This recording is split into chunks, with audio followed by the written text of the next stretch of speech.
It's 2026, and somewhere a man is refreshing a ticket page at 2 a.m. The match is 11 months away. The price for one seat just went up by $40 while he was reading the screen. He hasn't bought anything yet. He's just watching the number breathe.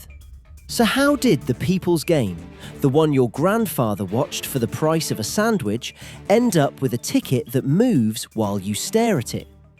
To understand that, you have to understand what the 2026 World Cup actually is.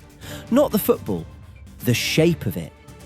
Because this one is the biggest in history, and biggest is doing a lot of quiet work in that sentence.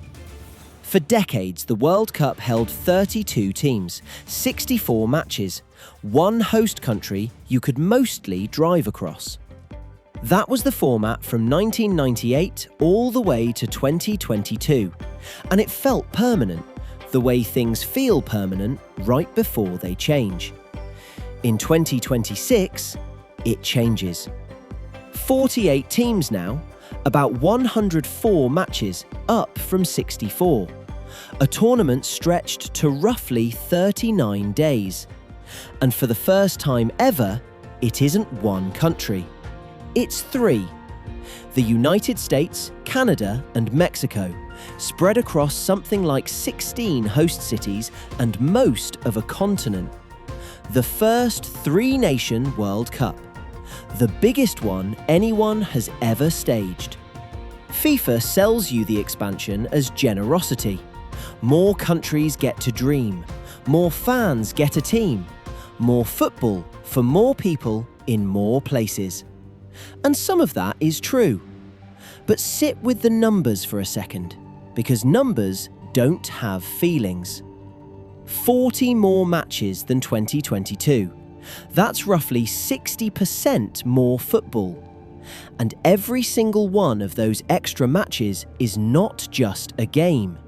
It's inventory. That's the word that matters here. Inventory. More tickets to sell. More broadcast windows to license to networks around the world. More advertising boards, more sponsorship slots, more hospitality suites, more of everything that has a price tag. Every extra fixture is a fresh auction, a new audience to sell to networks, a new wall to sell to brands, a new room to sell to whoever can pay for the view.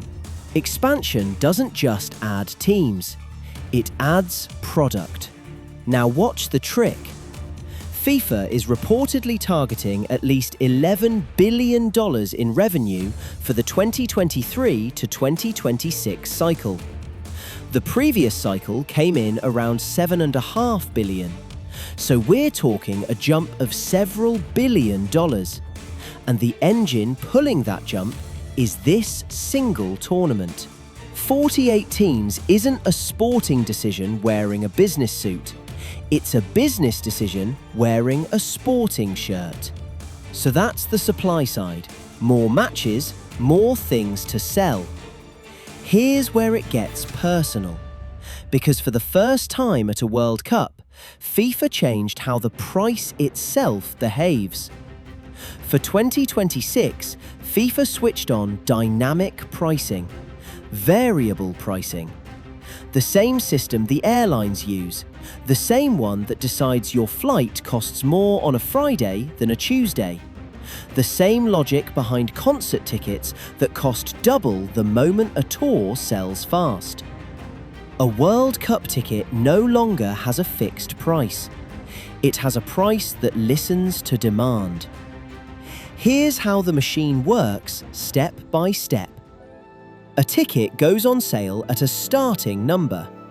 The cheapest group stage seats reportedly opened around $60, a small restricted allocation that sounds almost fair. Then people start buying. The system watches the buying. If a match is popular, the price climbs. If demand cools, in theory, it can drift back down. The number is never really sitting still. It's a tide, and you're standing in it. And the ceiling on that tide is high. Top-tier seats for the final launched in the thousands of dollars, with one early figure around $6,730 surfacing in coverage, and the figures only climbed from there. From $60 to several thousand and beyond, all running on the same live dial. The exact numbers shift, but the mechanism is the point. The price you see is a guess about how badly everyone else wants in, updated in real time, charged to you. This is the first World Cup where the cost of watching is not a fact. It's a market. Now stack the second cost on top, the one nobody put on a billboard. 3 host countries spanning a continent. Qatar in 2022 was tiny. You could, in theory, watch 2 matches in 2 different stadiums in a single day and sleep in the same bed both nights.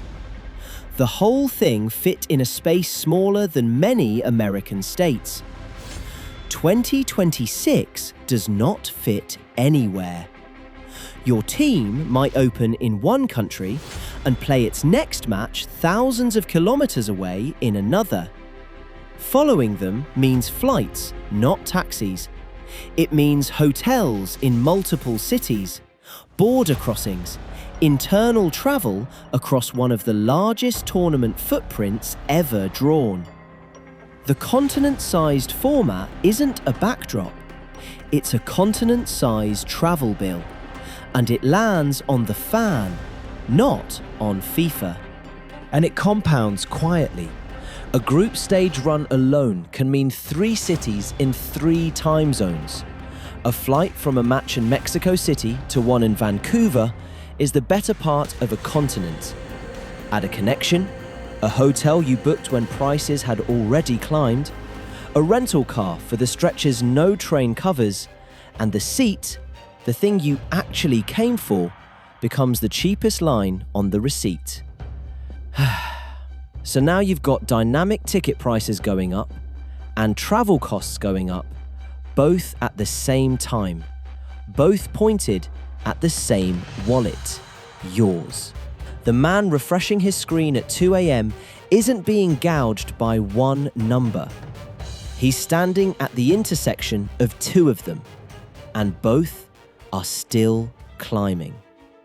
And here's the part that turns the whole thing over. You'd assume the most expensive World Cup ever for fans must also be the most expensive one ever to build, that the price has to be paying for something enormous.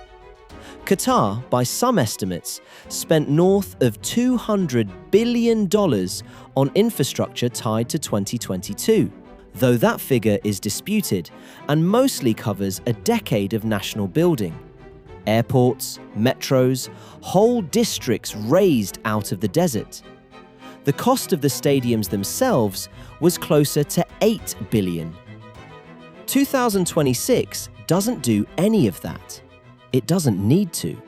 The United States is hosting the majority of matches, including the final, reportedly at MetLife Stadium in New Jersey. And those venues already exist. They're NFL stadiums. 80,000-seat buildings with the parking, the highways, the hotels, the airports, all built and paid for years ago for a completely different sport. So FIFA's own staging cost for 2026 is unusually low. There's almost nothing to construct. The stadiums are standing.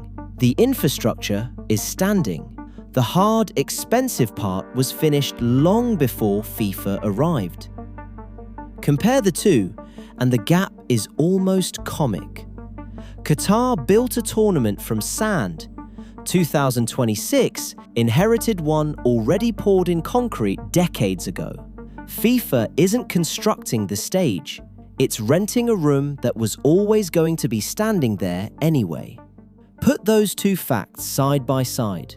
the cheapest World Cup that FIFA has had to stage in a generation, and the most expensive World Cup that fans have ever been asked to pay for. Those aren't two separate stories. They're the same story. The savings didn't get passed to you. The scale got sold to you. That's the machine in full.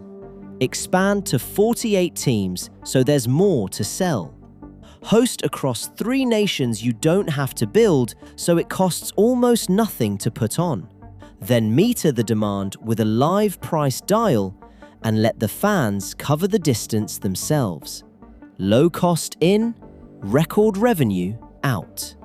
And the gap between those two numbers is the trip you're paying for. None of this is hidden exactly. The ticket prices were announced, the dynamic pricing was confirmed, the expansion was celebrated. It's all on the record.